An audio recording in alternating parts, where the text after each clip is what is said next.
Science fiction বা বৈজ্ঞানিক কল্পকাহিনীতে বর্ণিত ভবিষ্যৎ পৃথিবীর চিত্র বাস্তবে রূপান্তরিত হওয়ার ঘটনা নতুন কিছু নয়। বিজ্ঞানের এমন অনেক আবিষ্কার আছে যেগুলো আবিষ্কৃত হওয়ার অনেক আগেই প্রথমে চিত্রায়িত হয়েছিল সাহিত্যিকদের কল্পনায়। কিন্তু অধিকাংশ ক্ষেত্রেই এই ধরনের ভবিষ্যৎবাণী বাস্তবায়িত হতে সময় লেগে যায় দশকের পর দশক। অনেক সময় দেখা যায় মূল স্বপ্নদ্রষ্টার মৃত্যুর বহু বছর পর তার কোনো বইয়ের ভবিষ্যৎবাণী আংশিক বাস্তবে রূপ নেয়। এদিক থেকে British anthology TV series black mirror এক অদ্ভুত ব্যতিক্রম। ব্ল্যাক মিররের প্রতিটি পর্বের মূলত নিকট ভবিষ্যতের প্রযুক্তির প্রভাবের বিভিন্ন নেতিবাচক দিকের সম্ভাবনা তুলে ধরা হয়। নিকট ভবিষ্যতে চিত্র তুলে ধরার কারণে এর ভবিষ্যৎবাণীগুলো বাস্তবে রূপান্তরিত হওয়ার সম্ভাবনাও বেশি থাকে। কিন্তু তারপরেও 2011 সালে শুরু হওয়া এখন পর্যন্ত মাত্র 22টি পর্ব প্রচারিত হওয়া এই সিরিজের বিভিন্ন পর্বে যতগুলো ভবিষ্যৎবাণী এর মধ্যে বাস্তবে রূপান্তরিত হয়েছে তা এক কথায় অবিশ্বাস্য।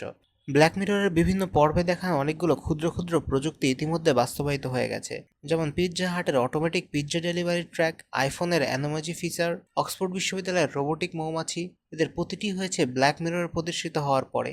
কিন্তু ব্ল্যাক মিররের বিভিন্ন পর্বের ভেতর দেখানো এ ধরনের ক্ষুদ্র ক্ষুদ্র প্রযুক্তিগত আবিষ্কারের কথা বাদ দিলেও এর এমন কয়েকটি পর্ব পাওয়া যায় যেখানে পুরো পর্বটি আবর্তিত হয়েছে যে প্রযুক্তি বা ঘটনার উপর সেই সময়ে প্রায় অবিশ্বাস্য সেই প্রযুক্তি বা ঘটনাও পরবর্তী কয়েক বছরের মধ্যে বাস্তবে রূপান্তরিত হয়েছে। চলুন দেখে নিই ব্ল্যাক মিররের এই ধরনের 5টি ভবিষ্যৎবাণী যা ইতিমধ্যে বাস্তবে রূপান্তরিত হয়ে গেছে। ব্ল্যাক মিররের প্রথম সিজনের সবচেয়ে জনপ্রিয় ছিল এর তৃতীয় এপিসোডটি, the entire history of you শিরোনামের। এই এপিসোডে নিকট ভবিষ্যতের একটি চিত্র আঁকা হয় যেখানে সবার মস্তিষ্কে একটি করে মেমোরি ইমপ্লিমেন্ট বসানো হয়। ওই মেমোরি ইমপ্লিমেন্টটি সারাদিনে মানুষের চোখের সামনে ঘটে যাওয়া প্রতিটি মুহূর্তের ভিডিও রেকর্ড করে রাখতে পারে। যে কোনো সময় চোখের লেন্সের মধ্য দিয়ে কিংবা টিভি স্ক্রিনে প্রজেকশনের মাধ্যমে সেই ঘটনা প্লেব্যাক করতে পারে। 2011 সালে এটি ছিল সত্যিকারের অর্থেই বৈজ্ঞানিক কল্পকাহিনী, কিন্তু 2014 সালে স্যামসাং ঠিক একই রকমের প্রযুক্তি নিয়ে আসে।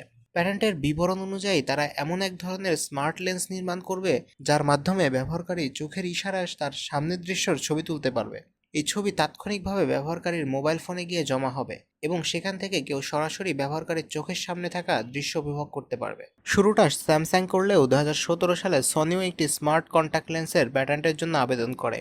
সনির লেন্সটি হবে স্যামসাংয়ের চেয়েও ব্ল্যাক মিররের বেশি কাছাকাছি। এটি শুধুমাত্র ছবি তোলার ক্ষেত্রে সীমাবদ্ধ থাকবে না, এর মাধ্যমে ব্যবহারকারী তার চোখ দিয়ে যে কোনো দৃশ্য সরাসরি ভিডিও করে তা এক্সটার্নাল হার্ড ড্রাইভে সংরক্ষণ করতে পারবে। সনি এবং স্যামসাং উভয়ের পরিকল্পনা এই প্রযুক্তির মাধ্যমে জীবনকে আরও সহজ করে তোলে, কিন্তু সত্যি সত্যি যখন এই প্রযুক্তি মানুষের হাতের নাগালে আসবে তখন ব্ল্যাক মিররের মতো সেটা যে পারিবারিক সম্পর্ককে আরও জটিল করে তুলবে না তার কি কোনো নিশ্চয়তা আছে?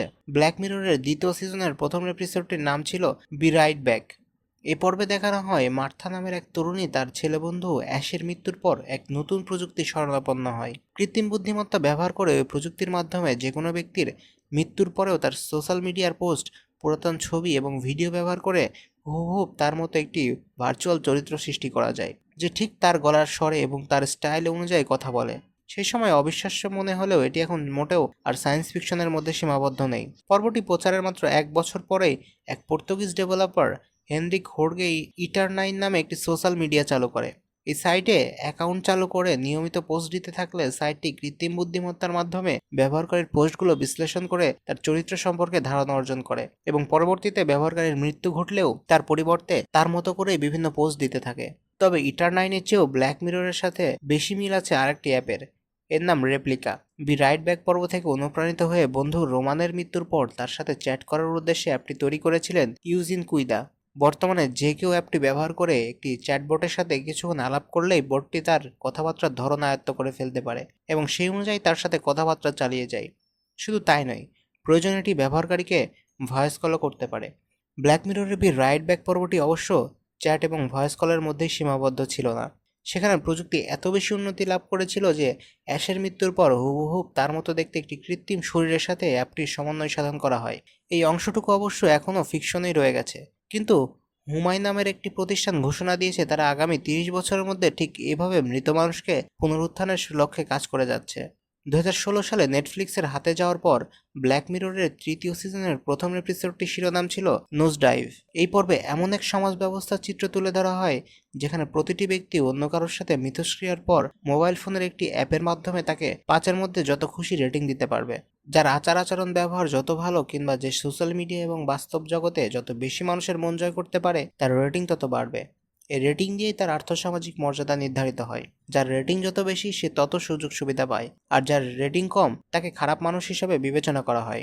শুনতে সুদূর ভবিষ্যতের কল্পকাহিনী কিংবা অবাস্তব মনে হলেও চীন ইতিমধ্যে সোশ্যাল ক্রেডিট সিস্টেম নিয়ে কাজ শুরু করে দিয়েছে।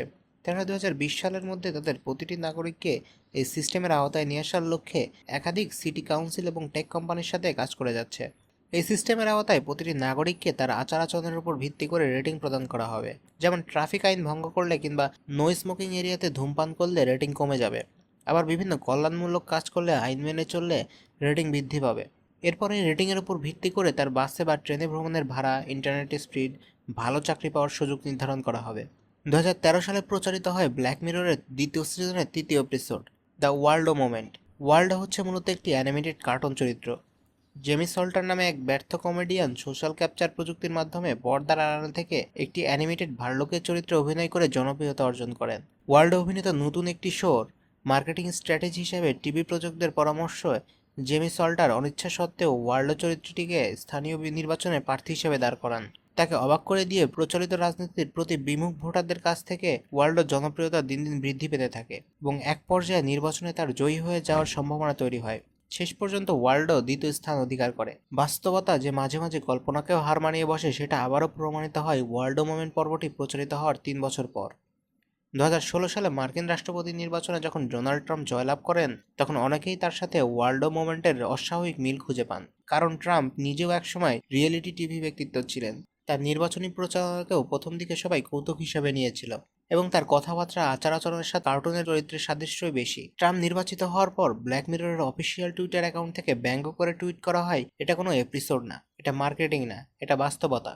তবে ট্রাম্পের ঘটনায় ওয়ার্ল্ডো মোমেন্টের সাথে বাস্তবতার একমাত্র মিল ছিল না। ট্রাম্পের পরে ইউক্রেনের প্রেসিডেন্ট নির্বাচিত হয় ভলোদিমির জেলেনস্কি। তিনি ছিলেন একজন পুরোদম্ভ কমেডিয়ান। ব্ল্যাক মিররের প্রথম সিজনের প্রথম এপিসোডটির শিরোনাম ছিল দ্য ন্যাশনাল অ্যান্থেম। এই পর্বে যুক্তরাজ্যের অপহৃত রাজকন্যাকে মুক্ত করার জন্য অপহরণকারীদের দাবি অনুযায়ী ব্রিটেনের প্রধানমন্ত্রীকে ন্যাশনাল টেলিভিশনে শুকুরের সাথে যৌনকর্মে লিপ্ত হতে হয়। মনে হতে পারে ব্ল্যাক মিররের অন্য সব এপিসোড বাস্তবে রূপান্তরিত হলেও এই এপিসোডটি কখনোই বাস্তবায়িত হবে না, কিন্তু ভুলে গেলে চলবে না, সিরিজটা হচ্ছে ব্ল্যাক মিরর। ন্যাশনাল অ্যান্থেম পর্বটি প্রচারিত হয় 2011 সালে।